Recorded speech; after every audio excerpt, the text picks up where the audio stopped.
कायद्याच्या कार्यशाळेमध्ये तुमचं सर्वांचं स्वागत आहे। आज कायद्याच्या कार्यशाळेमध्ये आपण अभ्यास करणार आहोत कशाचा। कधी कधी आपलं हे जे तोंड आहे ना हे सगळ्याच वाटतं। तर आज आपण अभ्यास करणार आहोत राईट टू सायलेन्स। कशाचा अभ्यास करणार आहोत? Right to silence. होतं कधी कधी एखाद्या गुन्ह्यामध्ये आपल्याला पोलीस अटक करतात, एखादा गुन्हा घडलेला पण असतो, एखादा गुन्हा घडलेला पण नसतो, संशयाच्या बेसवरती देखील आपल्याला अटक करतात। पण आपण आपलं तोंड उघडतो आणि आपण आपलं तोंड उघडल्यानंतर काय होतं? सगळा पुरावा जमा केला जातो, सगळा पुरावा आपल्या विरोधात वापरला जातो, सगळा पुरावा कोर्टामध्ये हजर केला जातो आणि सगळा पुरावा सिद्ध केला जातो। पण सर्वात महत्वाची गोष्ट ही प्रत्येक आरोपीला त्याला शांत राहण्याचा राईट टू सायलेन्सचा अधिकार आहे। आणि हा राईट टू सायलेन्सचा अधिकार हा त्याच्याकडून कोणीही काढून घेऊ शकत नाही, कोणीही हिसकावून घेऊ शकत नाही। हा पोलीस त्यांच्या पद्धतीने तपास करून त्या गुन्ह्यामध्ये रिमांड घेऊ शकतात, त्या रिमांडला ते तपासासाठी तुम्हाला त्रासही देऊ शकतात। पण महत्वाची गोष्ट स्वतःला साबित करण्यासाठी पोलीस काही करू शकतात, पण स्वतःला दोषी न मानण्याचा अधिकार किंवा राईट टू सायलेन्स म्हणजे आरोपी व्यक्तीला चौकशी, तपास किंवा न्यायालय प्रक्रियेत स्वतः विरुद्ध जबरदस्तीने पुरावे देण्यास भाग पाडले जाऊ शकत नाही, असा संरक्षणात्मक अधिकार त्याला आहे। हा अधिकार भारतीय दंड संहिता तसेच भारतीय संविधान या दोन्हींनी मान्य केलेला आहे।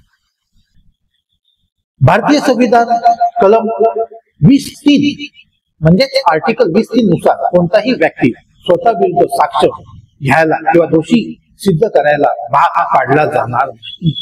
पुन्हा एकदा, भारतीय संविधान आर्टिकल 20(3) नुसार कोणत्याही व्यक्ती स्वतः विरुद्ध साक्ष द्यायला किंवा दोषी सिद्ध करायला भाग पाडला जाणार नाही।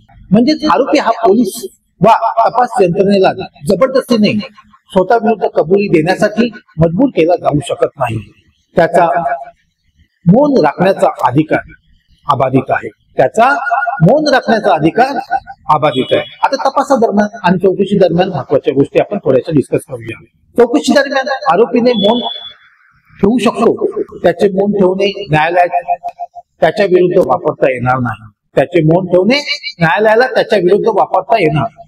पोलिसांनी जबरदस्ती शारीरिक किंवा मानसिक दबाव टाकून आरोपीकडून कबुली मिळवू नये असे न्यायालयाने बजावलेले आहे।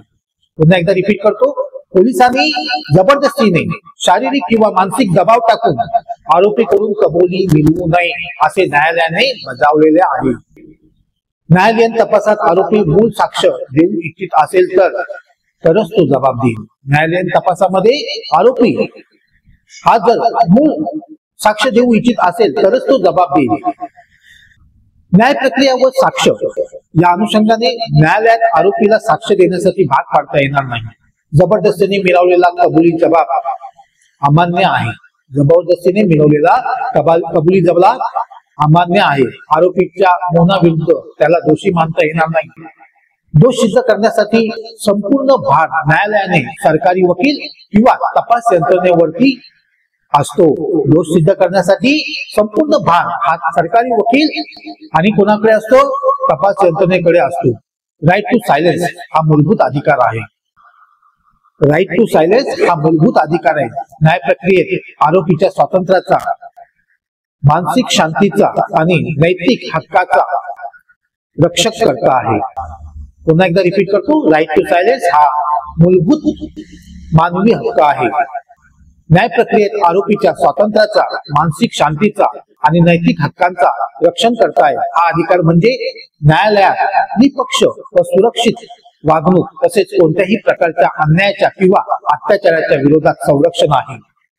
मी पुन्हा एकदा रिपीट करतो, हा अधिकार म्हणजे न्यायालयाचा निष्पक्ष व सुरक्षित वागणूक तसेच कोणत्याही प्रकारच्या अन्यायाच्या किंवा अत्याचाराच्या विरोधात संरक्षण आहे। थोडक्यात स्वतःला दोषी न मानण्याचा अधिकार हा गुन्हेगार न्याय व्यवस्थेत मूलभूत अधिकार आहे।